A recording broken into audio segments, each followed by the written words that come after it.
Ah, écoute, on fait du rock avec des influences qui viennent d'un peu partout, rock, blues, pop, psyché même. Avec ce qui est original, c'est nos instruments. Moi je fais du banjo et je chante. Youth il fait de la batterie. Et moi je fais du tuba. Et la basse de la basse. Et du farfisa. Et du farfisa et de l'orgue aussi. Ouais.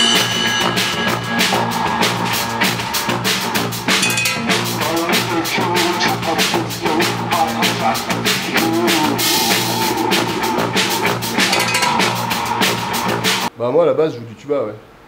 Voilà. Moi à la base je joue de la guitare. Et en fait c'est moi qui ai lancé le... J'ai pété les cordes à ma guitare et je trouvais que ça sonnait bien à 4 cordes, donc j'ai trouvé un banjo à 4 cordes. Et du coup ça s'est lancé comme ça. Tu en aiguille, je me suis dit bon ce serait con quand même de s'accompagner d'une basse parce que j'ai un instrument original, on va essayer de trouver un truc, une basse originale, donc c'est venu le tuba. Et puis après pour les percus, de toute façon il n'y a que la batterie. Hein, donc, en tout cas avec ces ingrédients, ça nous amène vers d'autres chemins et c'est l'outil qui fait que tu fais une autre musique, quoi. Mais ouais, le début c'était faire une autre musique, quoi. Enfin, en tout cas différemment, quoi. Ouais.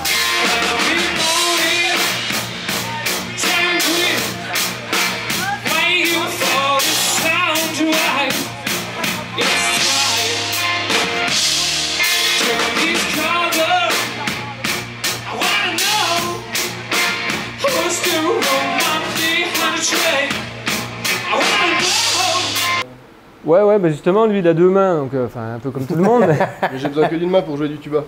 D'accord. C'est l'avantage. La main gauche c'est ma bouche, donc il me reste ma main gauche pour faire du farfisa, donc je fais des accords. Il fait 2 tafs en fait, ouais. Moi je fais 2 tafs aussi, parce que je chante et je joue du banjo. Et puis toi? Bah, je chante aussi, et puis je joue des samples aussi en même temps que je joue de la batterie. Je lance des boucles additionnelles, justement parce qu'il y a beaucoup de chœurs sur l'album par exemple, pour donner vraiment de l'ampleur. Il y a des voix additionnelles par exemple. Sur certains passages, ouais, c'est cool. Certains passages.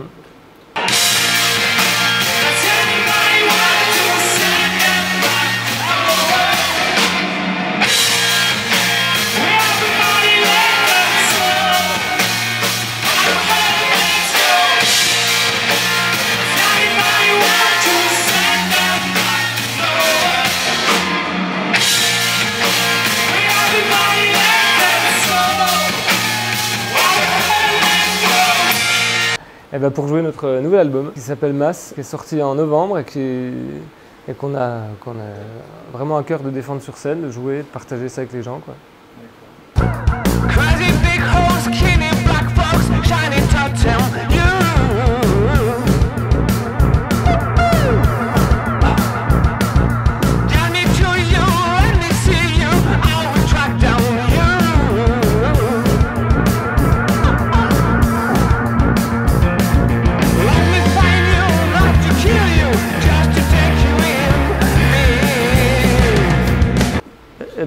C'est inspiré d'un truc de carnaval dans les pays bulgares.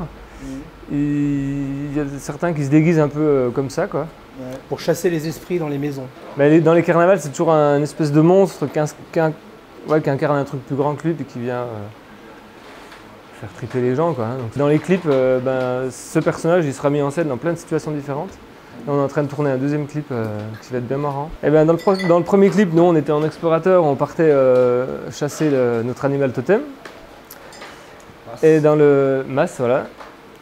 Et dans le prochain clip, qu'est-ce qui se passe? Dans le prochain clip, il découvre un peu la vie des humains, comment ça fonctionne l'humain, et il se retrouve confronté à devoir travailler pour s'intégrer à notre société. Ça lui plaît pas trop. C'est un Kukeri, c'est une espèce de dieu païen qui peut venir soit d'une autre planète, soit du fin fond de la forêt. Et il vient en fait pour nous dire plusieurs choses dans l'album. Il est là pour dire sortez de chez vous, le printemps arrive. C'est un des thèmes de plusieurs chansons. C'était après le Covid où voilà, on en avait ras-le-bol d'être enfermé. Il vient aussi dire c'est pas la fin du monde, la nature est toujours là. On entend plein de trucs alarmistes, notamment dans la chanson de Not the End, là, qui dit faut pas non plus partir trop en bad trip, on va s'en sortir. Voilà.